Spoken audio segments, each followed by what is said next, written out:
De la Pista al Por Ahora. Este martes 2 de febrero comienza el periodo presidencial del líder golpista del 4F, quien logró la silla de Miraflores por la vía democrática. A partir de este momento analizaremos cómo y por qué llega al poder Hugo Rafael Chávez Frías. El comandante nació en Sabaneta, Estado Barinas, el 28 de julio de 1954, hijo de Hugo de los Reyes y Elena de Chávez. Tiene 4 hijos y una nieta. Obtiene el título de licenciado en Ciencias y Artes Militares, jugador de béisbol y magallanero. Un 4 de febrero de 1992 decide poner en juego su vida y su carrera militar para intentar lo que llamó un cambio. Nuevas situaciones y el país tiene que enrumbarse definitivamente hacia un destino mejor. Pasa 2 años como prisionero militar en la cárcel de Yare. En 1994 queda libre gracias a un indulto otorgado por el presidente Rafael Caldera. Tras 25 meses y 22 días de reclusión, en la mañana de este sábado fue puesto en libertad el teniente coronel Hugo Chávez Frías, junto a otros 15 militares que participaron en las intentonas golpistas de 1992. En su recorrido por el país, logró llenar el vacío de liderazgo. Obtiene el triunfo con el 56.24% de los votos. Queda en sus manos concretar ese cambio radical que tanto desea la voluntad popular. En nombre del cuerpo que me honro en presidir, deseo felicitarle por su abrumador triunfo y proclamarle, como lo he hecho hace un momento, presidente electo de la República.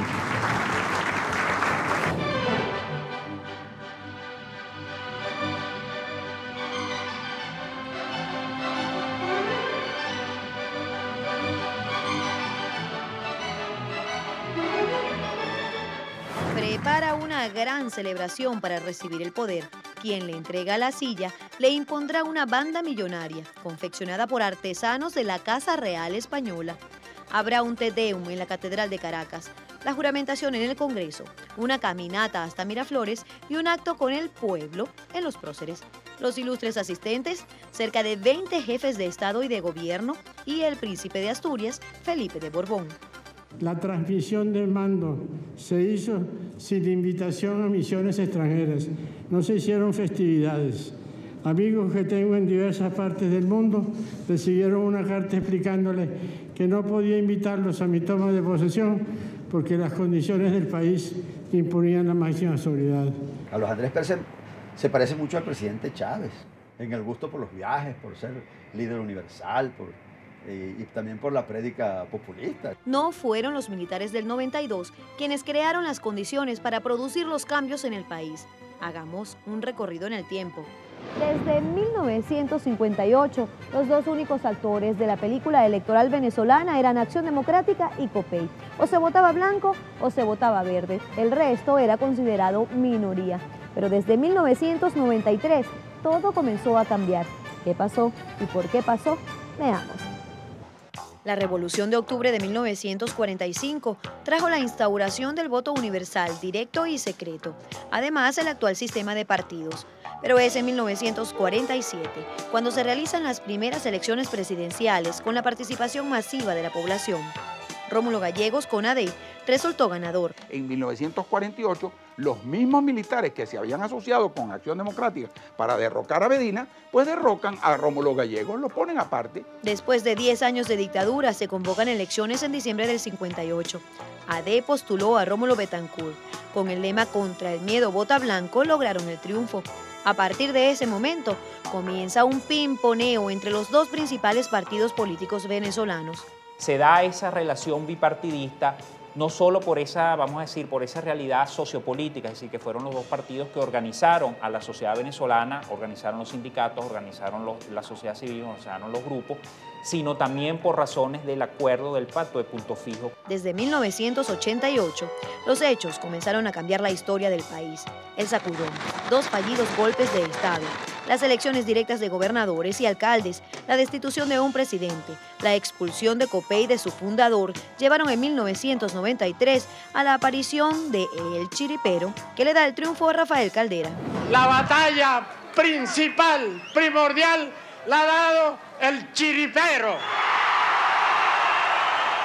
Ese modelo de punto fijo montado sobre el consenso ya no era posible en una sociedad que, al contrario, su nuevo esquema es cómo se hace para manejar el conflicto. Pero los partidos tradicionales no respiraron el aire de cambio que se percibía en el país. La política se pragmatizó, y se pragmatizó en el sentido de que lo que interesaba era ocupar cargos para redistribuir beneficios a una clientela. La sociedad civil maduró más rápidamente que los partidos políticos.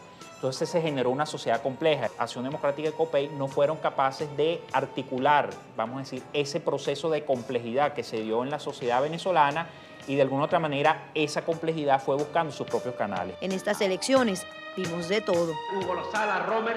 Dos archirrivales unidos cambiando de candidato a última hora.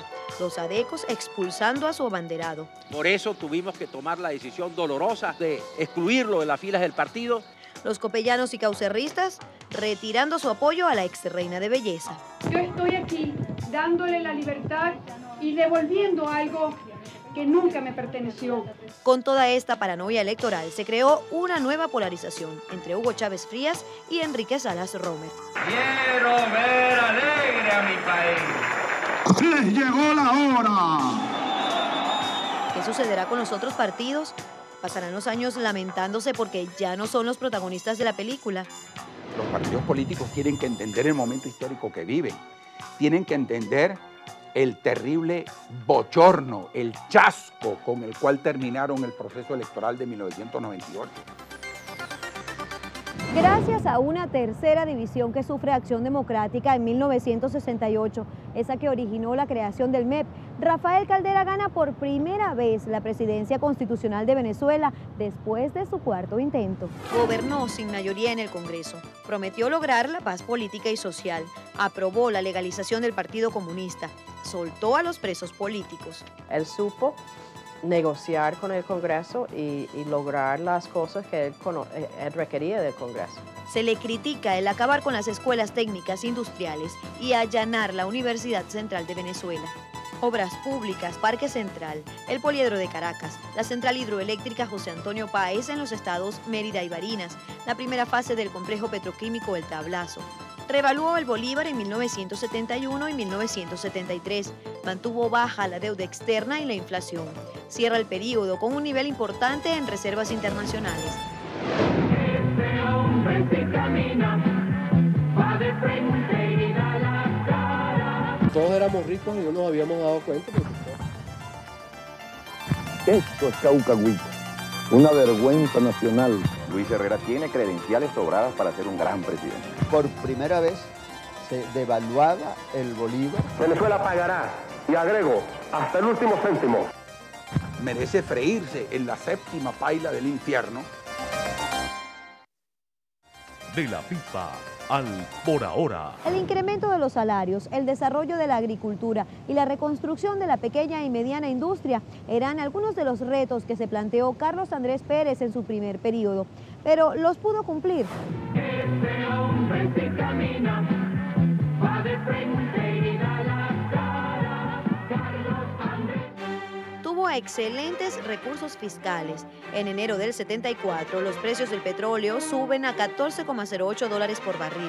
Las reservas internacionales se triplican. Todos éramos ricos y no nos habíamos dado cuenta porque todos teníamos un dólar subsidiado a 4.30, todo el mundo eso, podía viajar al exterior, era muy feliz. Desarrolla una administración populista. Gobierna con mayoría en el Congreso. Lo positivo, nacionaliza el hierro y el petróleo.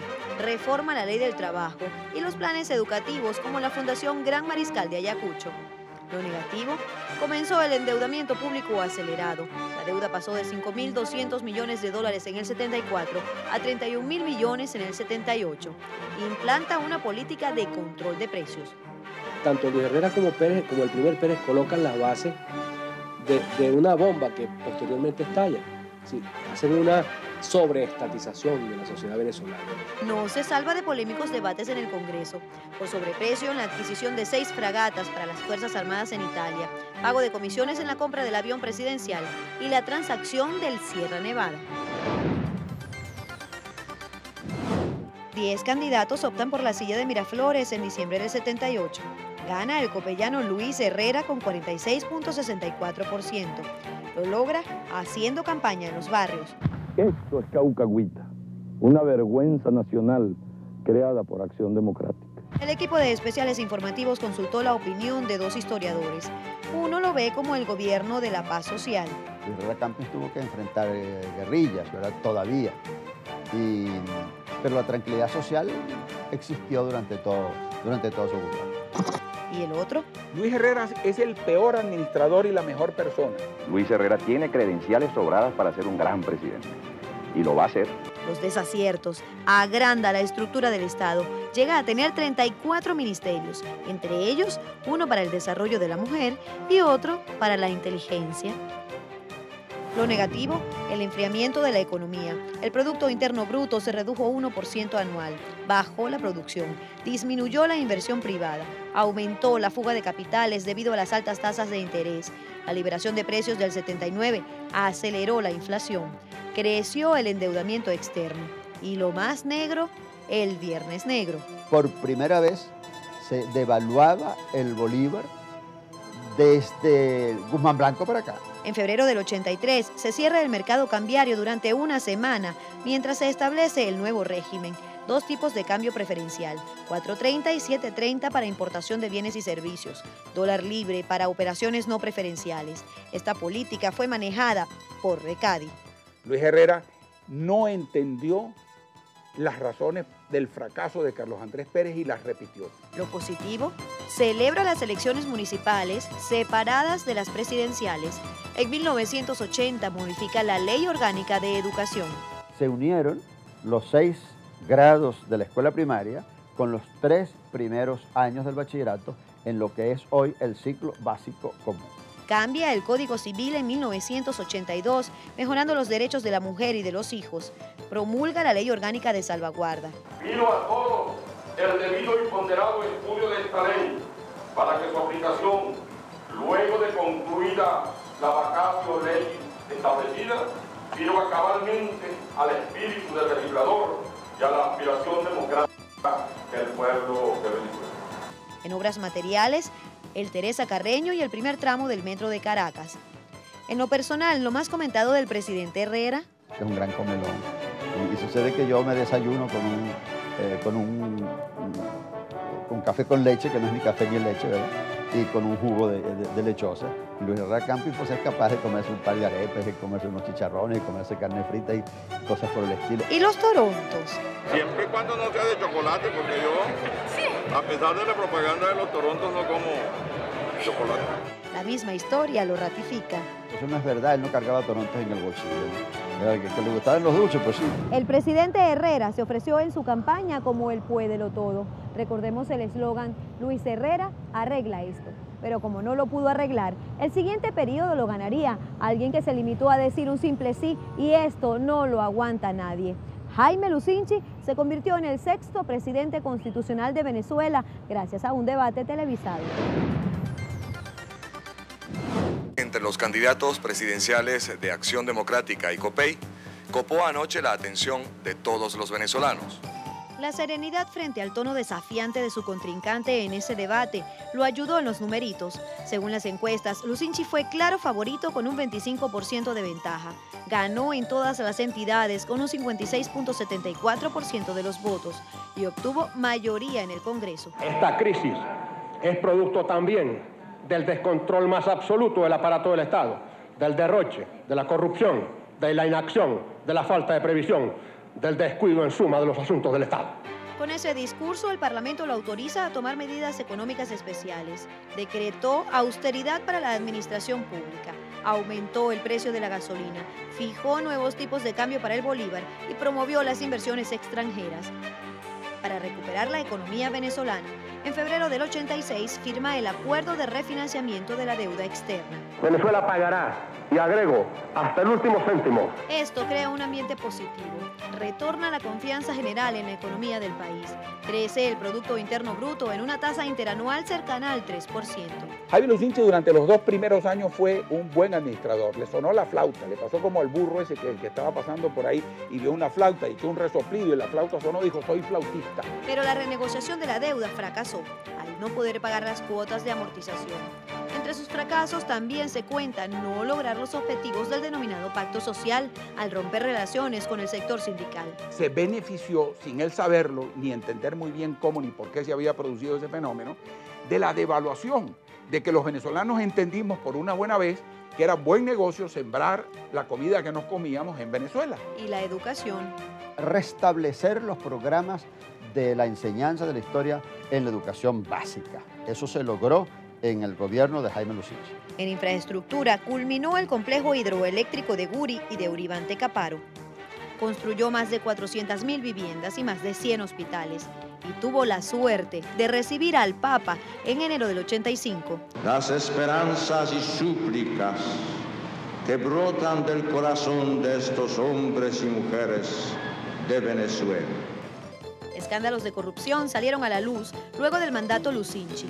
Los casos de los edificios de Juan Pablo II y del Florida Cristal, el Instituto Nacional de Hipódromos y el más famoso, los Jeeps. Casos que posteriormente le hicieron perder la compostura. Ábrela. A mí no me... El aspecto personal fue el más criticado. El proceso de divorcio de la pareja presidencial y la aparición de la barragana. Que ojalá yo pudiera ser la mujer del hombre al cual me unen. Pero eso no importa, porque Simón Bolívar también tenía una barragana. Manuelita Sáenz no estaba en una casa distinta a la casa de gobierno y a los palacios de gobierno donde gobernó Simón Bolívar. El Libertador no se casó con Manuelita Sáenz. Hay algo que a alguien no le perdona. Jaime Lucinchi merece freírse en la séptima paila del infierno por haber permitido que Carlos Andrés Pérez fuera reelegido, porque él ha debido dividir al partido y correr todos los riesgos que eran necesarios, pero evitar que Carlos Andrés Pérez fuera presidente por segunda vez. El Gocho gana por segunda vez en el 88.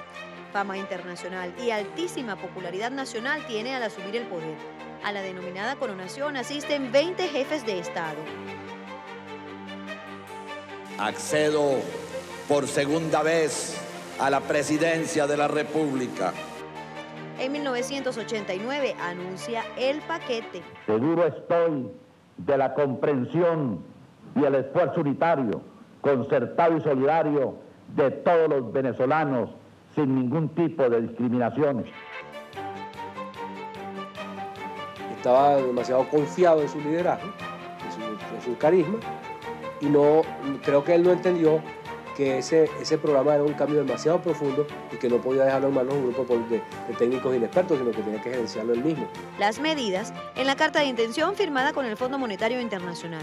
Nuevo esquema cambiario, elimina subsidios, aumento de precios de bienes y servicios y de la gasolina, detonante para que a un mes de su toma de posesión se desatara una ola de disturbios y saqueos.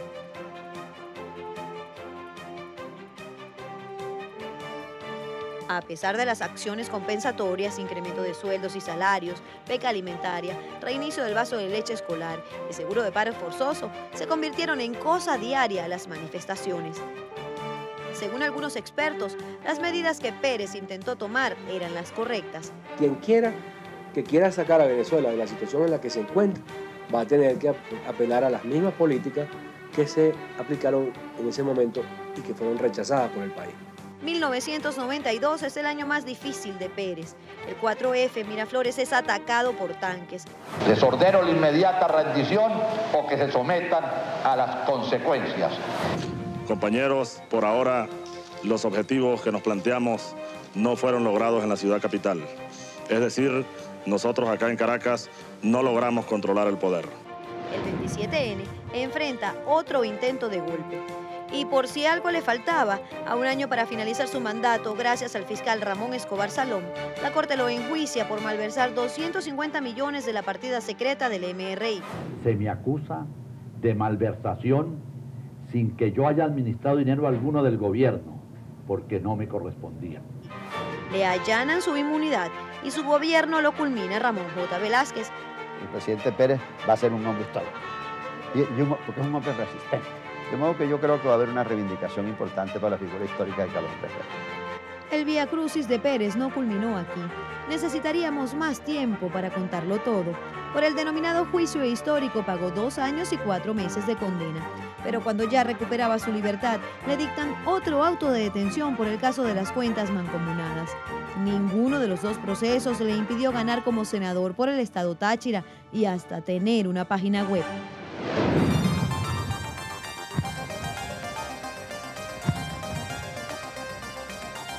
Sucede que este último gobierno ha sido realmente catastrófico. Saben que vamos a refundar a la República con una nueva constitución. De la pipa al por ahora. El pueblo de Venezuela confió por segunda vez en Rafael Caldera. Le correspondió regir los destinos del país bajo una fuerte crisis económica, política y moral. El gran reto, enderezar la economía con sentido de justicia social. ¿Lo ha logrado? Veamos. Venezolanos, hemos elegido un presidente, el presidente de la esperanza. Según los analistas, varias son las razones de la reelección. El rompimiento con Copey, que lo alejó de las cúpulas partidistas. Su discurso en el Congreso luego de la intentona golpista del 4F. Quisiera que los señores jefes de Estado de los países ricos que llamaron al presidente Pérez para expresarle su solidaridad en defensa de la democracia, entendieron que la democracia no puede existir si los pueblos no comen. Si, como dijo el Papa Juan Pablo II, no se puede obligar a pagar las deudas a costa del hambre de los pueblos. Y la experiencia de su primer gobierno. Se veía ese primer gobierno de Caldera como un gobierno que no avanzó mucho, que no era muy creativo, pero que era socialmente responsable, era estable. Estabilidad que no recibió del periodo de Carlos Andrés Pérez. Llegamos a la elección de Caldera como agotados por las tensiones, por las amenazas, por 5 años durante el gobierno de Pérez que eran bastante duros. Lo más criticado, el carácter masivo e indiscriminado de entrega de auxilios financieros, el control de cambios y de precios, el retraso en las medidas de ajuste fiscal como el aumento de la gasolina y la restitución y aumento del impuesto general a las ventas. Un motor que aspiraba, que necesitaba que le pusieran cuarta, se le puso segunda, ¿no? Eso trajo como consecuencia un descalabro general de la sociedad. Si queremos poner notas al gobierno, uno podría decir, bueno, en lo político y lo social, el gobierno de Caldera tiene que recibir notas bastante altas. En lo económico, yo creo que al final tiene que recibir notas bastante negativas. La política de privatizaciones es alabada y criticada, al igual que la apertura petrolera. Hay otras críticas. Los informes de la Contraloría indican que en este quinquenio aumentó la corrupción. Además, un informe de Provea estima que la situación de los derechos humanos en Venezuela no ha mejorado. Huelgas y protestas no faltaron en este periodo. Primero, la de los ahorristas afectados por la crisis financiera, calificada como la más grande de la historia del país. Y luego, médicos, pionadistas, ganaderos y hasta indígenas. Recibió al Papa y al presidente estadounidense Bill Clinton. Todo está chévere en Venezuela. Para algunos historiadores, no todo está chévere en el país. Estábamos convencidos de que don Rafael Caldera pues era el gran político moral del país. Pero sucede que este último gobierno ha sido realmente catastrófico. Don Rafael Caldera a mí me ha desilusionado extraordinariamente. El gobierno de Rafael Caldera fue salvado de una catástrofe segura por la presencia de Teodoro Petkov. La historia juzgará al gobierno de Rafael Caldera.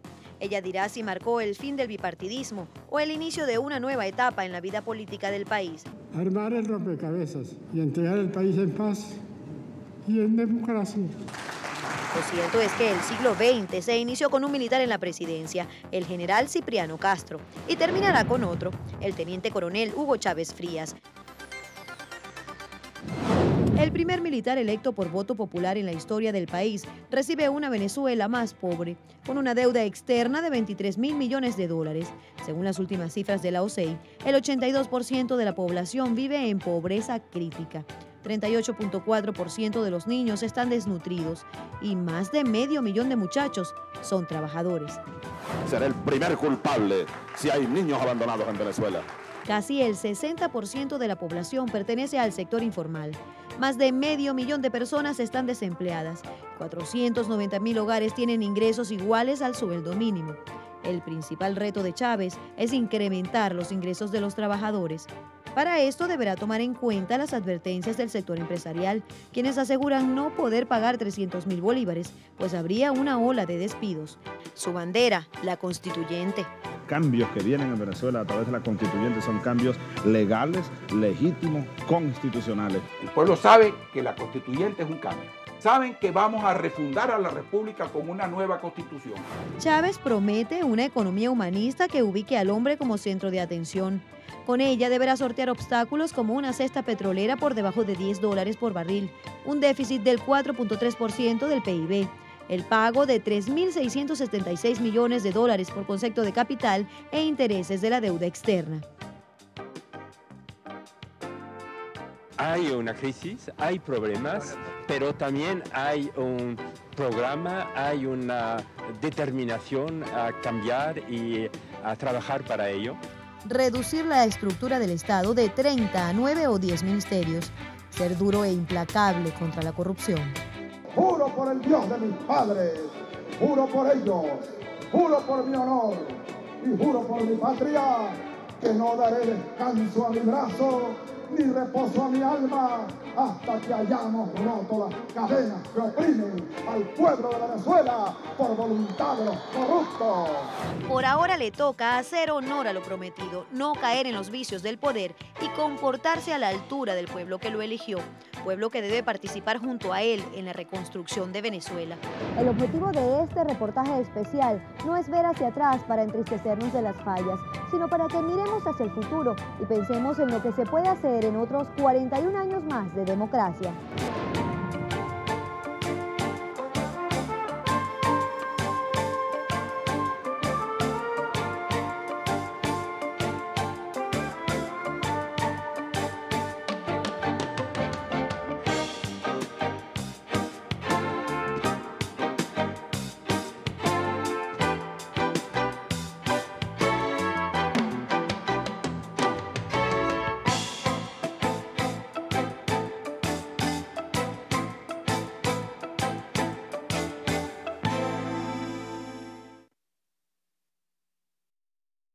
El carro de Lola. Miren, quiero decirles algo referente a eso de la austeridad. Usted dirá, Amicia. Eso mismo.